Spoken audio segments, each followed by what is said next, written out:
We are into our champ select now. Silver Smashers on the blue side with Krug Killas on the red side.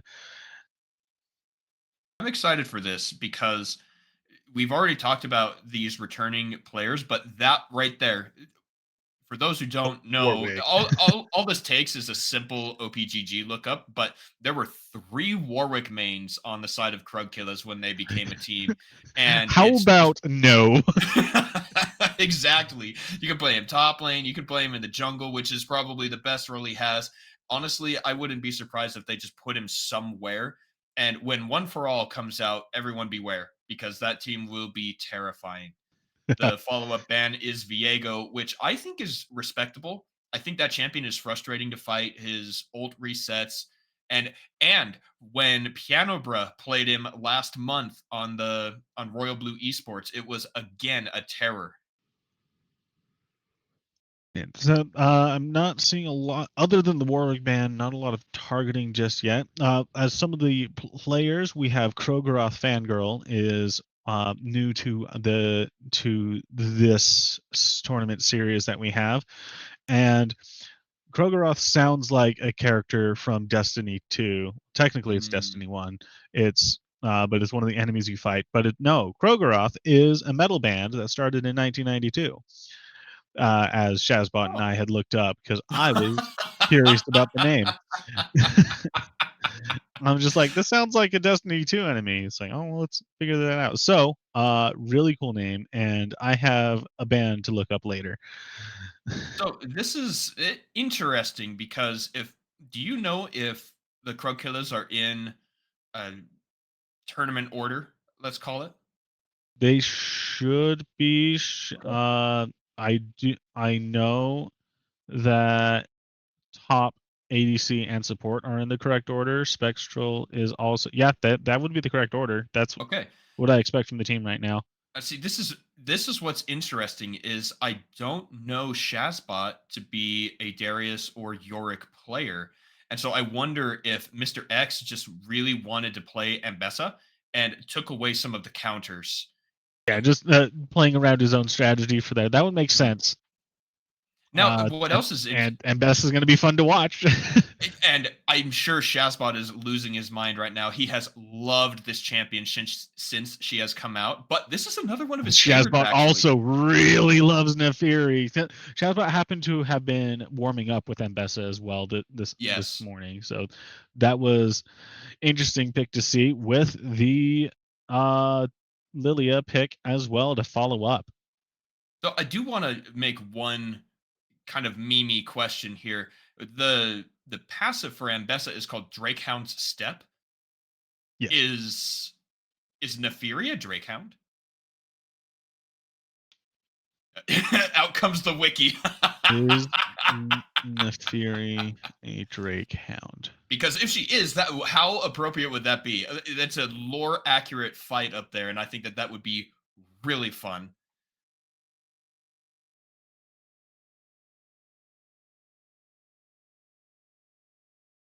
Uh, Shuriman Dune Hounds. Darn. Okay. Well, that's all right. It's still going to be a lot of fun to watch. And also fun to watch, we just have the lock in of Mel in the mid lane for Rookyu. And I got a chance to play Mel for the first time on. It was on Howling Abyss, I'll admit that. But what a fun champion she is. And I'm excited to see her Yes. here because her her ultimate plays a lot like a Diablo 3 build I used to love. And it sounds complicated, and when you try and read it, it doesn't make a lot of sense. At least it didn't to me. But the base the basic way to look at it is when you deal damage, it puts a stack on someone, and when you ult, Yeah. anyone with a stack just takes damage per stack. It's a big base damage and then a bunch of little bits of damage per stack, which does add up very Yes. quickly. Because the per stack damage also has an AP ratio. It's got Yes. I think it starts at like 2 at the rank 1 ult, but there's an AP ratio to it as Mhm. well. So, and that ult is a global ult. If you have a stack, she can press R as long as you have the stack and hit, and it does damage to everybody with a stack of the overwhelming something. What was the Sounds passive about called? right. It's overwhelming something, if I recall. But It might just be overwhelm. I like what Krug Killers are doing here, same thing as targeting for what you picked. They have taken away Twitch and Draven, who do really well into Misfortune. Misfortune's That makes a lot of upfront sense. damage does not compare to Draven. Draven wins that, especially with his ability to knock her out of her bullet time. So that's a great ban. Twitch can get very close. Misfortune is immobile. She doesn't move very well. I mean, she runs very quickly, but there's no dash, there's no jump, no blink, anything like that. And so the damage from a twitch can be devastating. So I love that way of banning after making your picks. I wonder if the side of the Silver Smashers didn't know about the Nefiri, or we might not be in order though, because the Volibear is locked in. That's probably going to go top lane, I would imagine. That would make sense. Or or somebody just has a very interesting pick, or it's not in lane order. Yeah, because even then, like swapping to mid lane, or we're just gonna see some interesting play, which is also possible. I There's no traditional marksman on the side of the Silver Smashers. Interesting. Very, This is very this is gonna be interesting. a bot lane to watch, Yeah, no matter what happens. absolutely. I do happen to know that Leash Me Please is Lulu main here. So that is not surprising to see a Lulu pick. Mhm. Honestly, that is also likely to have been the first pick for the team because they did do. Actually, I don't know. Did they use draft low? Nope, they're swapping. They probably didn't use draft low. No, that's the last pick.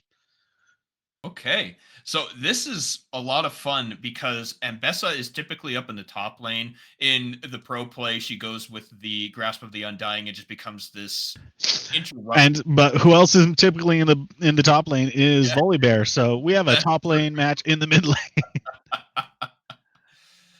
It's going to be a lot of fun to watch that. I wonder though about the damage output on the side of the Silver Smashers. That's one of the reasons why the meta has developed the way it has with a marksman or some type of per second damage champion.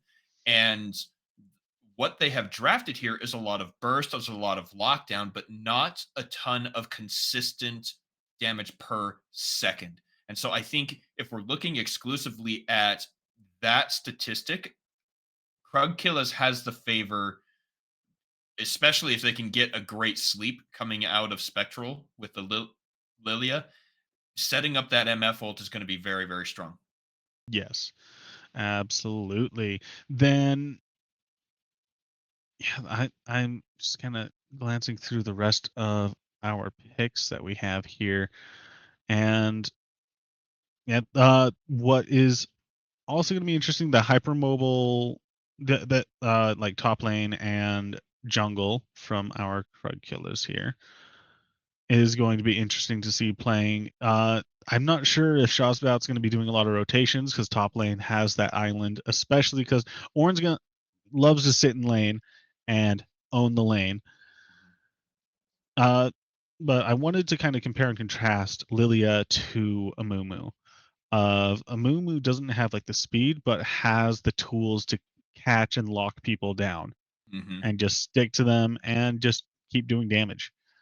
Versus That's Lilia's gonna hit if the ability hits, she's gonna keep up with you. She doesn't quite mhm. lock you down, but you're not gonna be able to get away anyway. That's one of the things about Amumu as well, is if he does catch you, you probably don't get away either because of the charges on the bandage toss that got added on. And it's one of the big reasons to pick Amumu. You're not picking him for damage. You're not even really picking him to be a big frontliner. You're picking him because his ultimate is devastating to a team fight.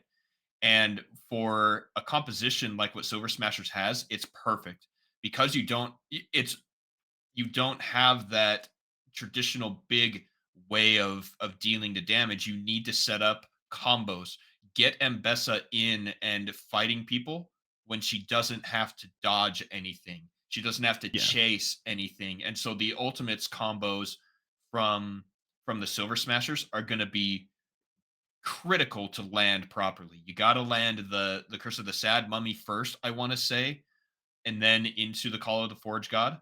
Or vice versa actually isn't too bad because they will be brittle from Orange passive, and then they Right. take extra damage from the crowd control and extra duration from that big stun that comes from a Mumu. Yes. And yeah, that's going to be a lot of fun to watch from our players that we have all over the Rift. We are getting finished into loading in. And yeah, let us know in chat, who do you think is going to come out on top? Is it going to be Krug Killas or Silver Smashers? And I'm not sure. I'm I'm not either. looking at this interesting bot lane with Mel going in, and this is one of the things we were excited was Mel going to be in this tournament, because that's just been an excitement since Mel was teased as a champion. Then her abilities came out, so we're gonna see some very fun plays. You know what's interesting is you mentioned her abilities coming out and the excitement, whether positive or negative, about her. We didn't talk once about her W. And isn't that the best part about our conversation about Mel? Is we Yeah, were talking about everything except that, because it's a Fiora W. Like, to be completely real, that's all it really is, except it reflects projectiles. And I think there's been so much extra emphasis on this one spell, which really is not that much stronger than a few others that have existed. And now, yeah. darn it, I gotta started talking on it. What Well, have I done? it is worth talking about because it is the most hype ability to come out with the champion in a while, like most hype single ability, True. and that's there's just a lot to say about it and a lot to test about it with all the interesting things, Hmm. like if you get I mean, there's not a whole lot she can really reflect on the Krug killer side. However, it is going to be interesting to see what they have. Like it, if they reflect a few of the blasts from Misfortune, could be Hmm. interesting. Maybe the Q uh from Lulu. Hmm. And yeah, that's gonna be fun to watch. So we do get the matchup we were talking about in the draft, and I wonder if that's lane swap or just not in tournament order. Regardless, I'm excited for it. Already big chase, big damage there onto Shazbot. Pull in there from, what'd you call it? Grogoroth? Fangirl? Yeah, Grogoroth. Yes, Grogoroth. I mean, that's how I'm pronouncing it. It's very close to, whoop, Misfortune caught. Sastraptor is going to have to walk away here. That's the most important thing about Mel's kit, is the range on her Q. They were talking about that on the dive. Another pull in here. The root is down, and first blood Ooh. instantly there for Yoshiji. Flash from Leash Me Please means that he stays alive, but first blood over to the Silver Smashers. That was exactly what they were looking for. That level 2 all in, grab into root into a stun, and then they didn't even need the stun because they had put so much damage onto Raptor already. Jungle ganks should be coming soon, I want to say. They've already done 3 or 4 camps. They're making their way to the bottom side of the map, and watching where they go will be pivotal. Fight here in the middle. Shazbot has thrown down the Ignite, is level 3, doesn't want to go in with the W. Rook Q survives with 25 health, is what our observer helped us see. Thank you, observer. Yes, and the Ignite is down for now, but yeah, Shazbot's not happy to not pick up the kill with the Ignite for there. A lot of damage coming from the top lane though. Not enough with these big tanks on top. Spectral going in onto EJ Crafter. Flash forward from Yoshiji to get into the root. Flash away from Spectral. Damage is going on to him. caught here. The Sast Raptor is throwing down the Make It Rain. Yoshiji picks up a second kill. Stun onto the Sast Raptor into the barrier, turning it back around to go onto Spectral. Bowling Ball gets onto Yoshiji, but somehow the Bandage Touch lands on the top side into the root. Spectral goes down, and Raptor goes down. Yoshiji on a killing spree, and that's Feat of War to the side of the Silver Smashers. Oh, I feel so bad for Spectral that entire time, just trying to stay on the edge of that, saying, no, don't hurt my friends, don't hurt my carry. Still gets caught, and then the carry gets caught anyway. Very good start from the Silver Smashers right now. Definitely. And this alleviates some of those concerns I was talking about when you don't have a way to deal consistent damage. If they die quickly, it doesn't matter. Shazbot wants to go back onto Rook Q. Just the trading pattern. Shazbot, like we discussed, is familiar with that champion and is familiar with how to counter it. So not a lot's going to happen. And Bessa's cooldowns are actually pretty long in the early and mid games. Right, like even if in late game you can blow through the cooldowns very quickly and have to wait like 3 seconds in order to get your abilities back again. So that's one of the ways you just have to respect Mbessa's cooldowns, and you can get a lot of the trades more in your favor playing around them. Otherwise, she can get stuck just right on top of you, and her auto attacks, a couple of them may be strong, but then she's just on auto attacks without abilities. Mm-hmm. Exactly. And without the abilities, you don't get the passive, which has the bonus damage, and you're just stuck with, like you said, auto attacks. Yeah. Pressure up on the top side for the Krugs. Spectral really wants to get those to try and combat the beats. More fights up on the top side, but I really don't know that that's going to become anything. Shazbot has to flash away. Ignite from Rook Q with the gank from Edgecrafter. It was close. It was a good gank on the side of Silver Smashers. Still ahead in this game. Yeah. Void Grubs are now up as we just have a lot of things happening all over the map. Took the turret shot. Shazbot does go in, pops the ultimate, does get the Ignite back down. Doesn't have flash. Does he have enough? Down to 26 health, I think? 40.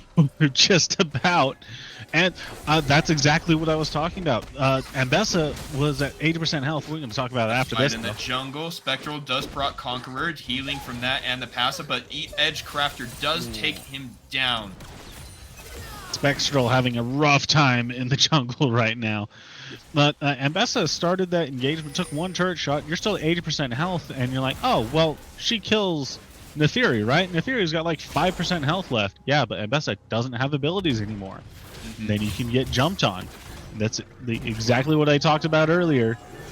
If Ambessa blows through her cooldowns, you can do a lot taking more turret to shots her. Goes down to Leash Me Please. Curse of the Sad Mummy from Edgecrafter will pick up the kill onto Sast Raptor as well.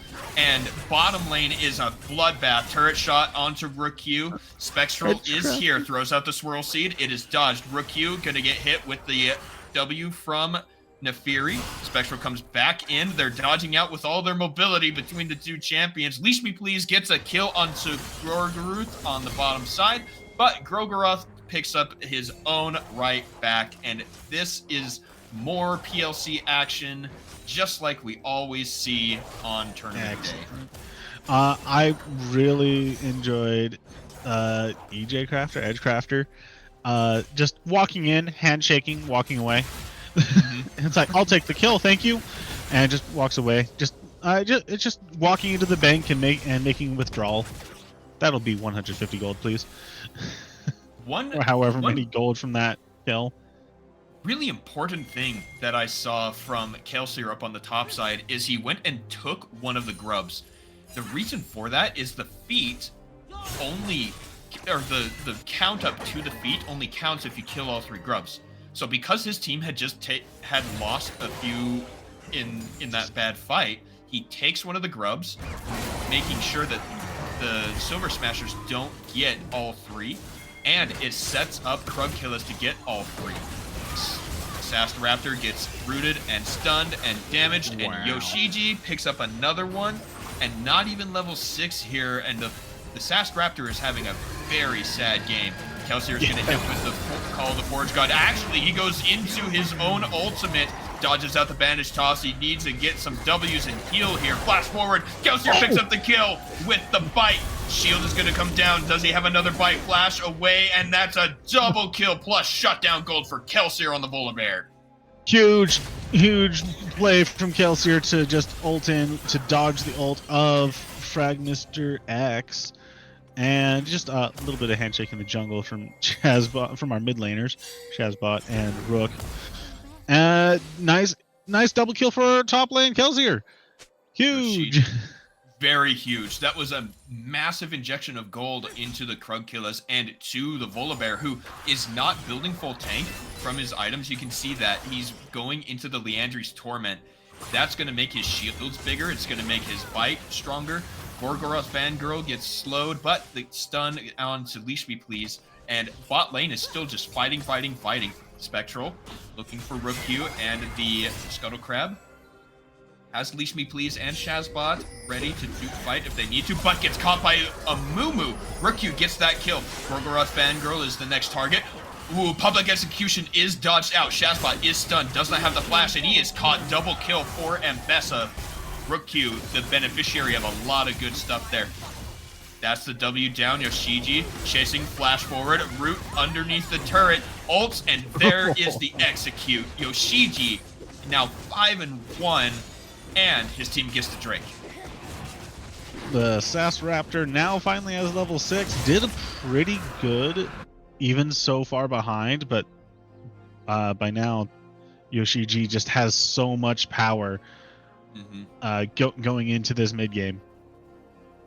You have to be wary of these champions that can build the Blackfire Torch early. It gives you the mana that you need, it gives you the regen you need, and it has the burn. And on a champion like Mel who wants to burn that way and just land spell after spell, it's looking really good for Yoshiji on the bottom side. Alright, so looking around the map, looks like just resets, although Lulu is coming to the mid lane. Shazbot's in some trouble. Wants to go in, at least me please, gets the Wild Growth to knock up onto Rook Q. And a Swirl Seed misses, but only barely. Rook Q flashes back in, gets the killing spree, Ignite is in, and that kill will go over to Leash Me Please, the most fed member of the Krug Killas. This creepy little Yordle. Yeah. Once again, we see Ambessa's cooldowns have to be respected. When her cooldowns are blown, she just has to run away, but as soon as she gets them back, she can go in, gets the kill very quickly. I like them looking here on bottom side. Kelsier actually instead goes on to Mr. X. Burn the flash. That was interesting. I did not expect the flash there from Mr. X. I didn't think the damage was going to be quite that high. But the engage is desired here on the bottom side. Spectral. Oh, that's unfortunate. The Swirl Seed will stop on terrain, and it didn't quite make it over the wall. Yeah. Grubs are up, and the Krug Killas are in position to go the for missed train. Another ultimate dodge from Kelsier. I don't think that they can fight on the Grubs, but at least maybe try and take one. I don't think you should. Oh my gosh, he took one. Or you do. He took one. Oh, that's... He even walked away from it. He's going, I got this. What's the song by The Lonely Island? The cool guys don't watch explosions? Cool guys don't look at explosions. That's the one. Rook Q goes in onto Shazbot. Cooldowns are blown, but public execution lands. Shazbot goes down, dodging out the Swirl Seed. Sass Raptor killed by Yoshiji. Leash Me Please is on the run. Yoshiji is low. Do they have the damage? Reflect on the Glitter Lance, and it's a double kill. Yoshiji is out of control. Wow. Perfect reflect. What? Oh goodness, what was that ability called? Rebuttal? Yes, that is the one. Spectral wants to get in on this. A nice root. The Q lands as well. Yoshiji is running. He's quick. Throw down another Q. Auto, and Yoshiji not only is a problem, he is unstoppable. 8-1 on the Mel.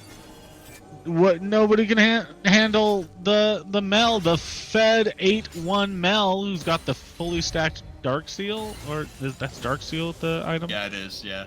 Yeah, that's gonna go into a Mage as probably next item. Ah, excitement everywhere. Otacon will be spawning in the next man, don't do math on stream. 6 minutes in the bottom lane, or on the bottom side, I guess I should say. And as of right now, Close enough. I don't think either team has the feats because we only have one Drake taken. We don't have a first turret yet. Rook Q, the target, Kelsier is flashing away. He is ignited and he is killed. Not only killed, shut down gold over to Grogaroth. According to Silver Smashers are very happy with the current state of the game, where they're gonna start just taking these objectives and looking to close out. Meanwhile, easy kill for Grogaroth to get that ultimate. Shazbot's in some trouble. Dodges out the knockup. Actually, that was really clean. Well, you got stuff on the bot lane. It's another kill for Yoshiji. Ooh. Edgecrafter goes down. Leash is pretty impressive on this Lulu. More shutdown gold going over to the side of the Krug Killas. But Yoshiji has that. No, does have ultimate. It's over. Going godlike on the Mel. Yoshiji tried to get it with the Q. That is a surrender on our game. That is a victory going to the Silver Smashers.